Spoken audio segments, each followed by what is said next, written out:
All right, so the thing about Paul's arrest or Paul's imprisonment in Rome, if you remember going back to the beginning of this series, we've got to remember that imprisonment is not the punishment itself. Imprisonment is where you're held until you have your trial. And so you could be there for a long time because it could take a while for your trial to be heard. But the fact of your imprisonment is only that you're being held there for such a time as that case is going to be heard.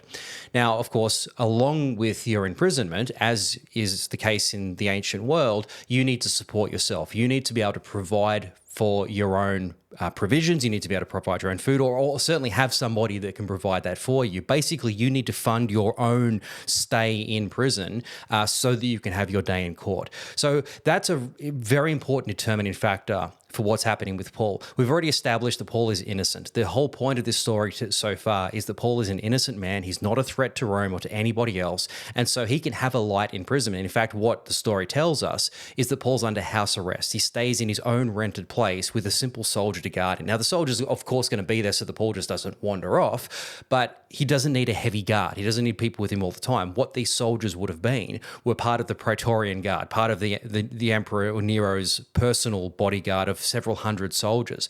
So one of them they'd probably go on a rotation. They'd be chained to Paul in his house arrest just to make sure he doesn't run away. But that's the only protection or the only guarding that he's going to need. And so that's all over there.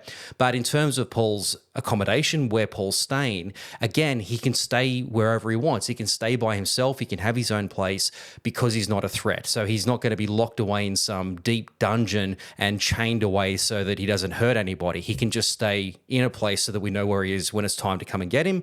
We know that he's going to be down in that place. So that's to Paul's advantage, because what that means is that it gives him a level of freedom to be able to have people come and go. And we see that as the story continues. Paul is able to have visitors come and talk to him, and he can write letters, as we know, because he wrote the prison epistles from this time. So there's a lot of freedoms that Paul have, which is very beneficial, of course, to him. So it's the best possible way to be in a bad circumstance. If you're going to be under arrest, this is the best possible way to do it.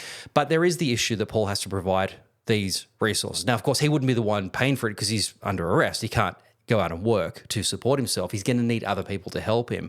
Now, that's great, but it still is very limited in his ability to provide any sort of decent situation, any sort of decent accommodation for himself. And so if Paul is living in his own rented space, it's going to be the cheapest possible place that he can find. Now, what that would look like would be one of the top story dwellings in a Roman apartment block. Rome had approximately 1 million people living in the city. Now, Rome's not a big city, and 1 million people living in that is a very cramped space. And that doesn't sound like a lot. 1 million people in a city doesn't sound like a lot when we've got cities of tens of millions of people today.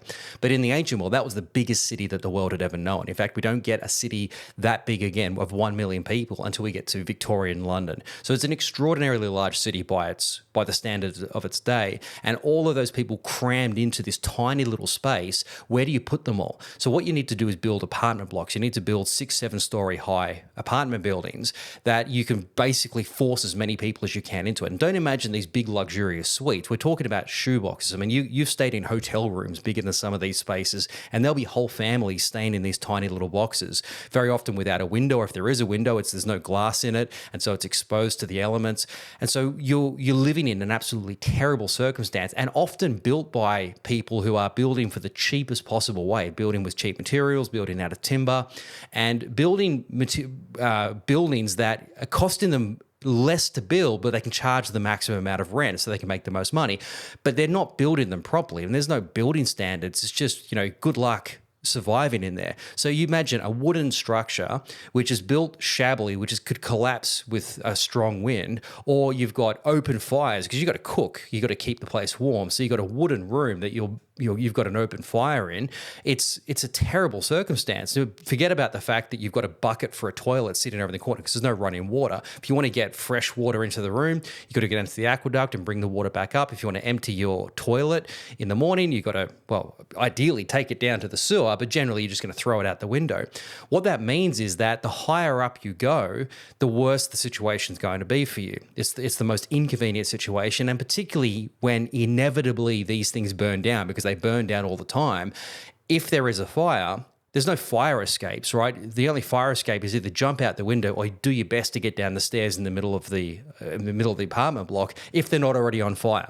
So if you're up the top, you're going to die. Basically, that's the cheapest space because that's the one you're most likely going to die in. And so this is where we have to imagine Paul. Don't imagine him some luxury villa. No, he's in a dirty, dank little space chained to a Roman guard. He's got freedom again to have visitors come and visit him. He's got freedom to be able to write. Probably his letters have been scanned by the guard who's overseen and watching over his shoulder and listening to all the conversations that he's having with his visitors. So he's still with some freedom, but as well as that, still a certain level of restriction.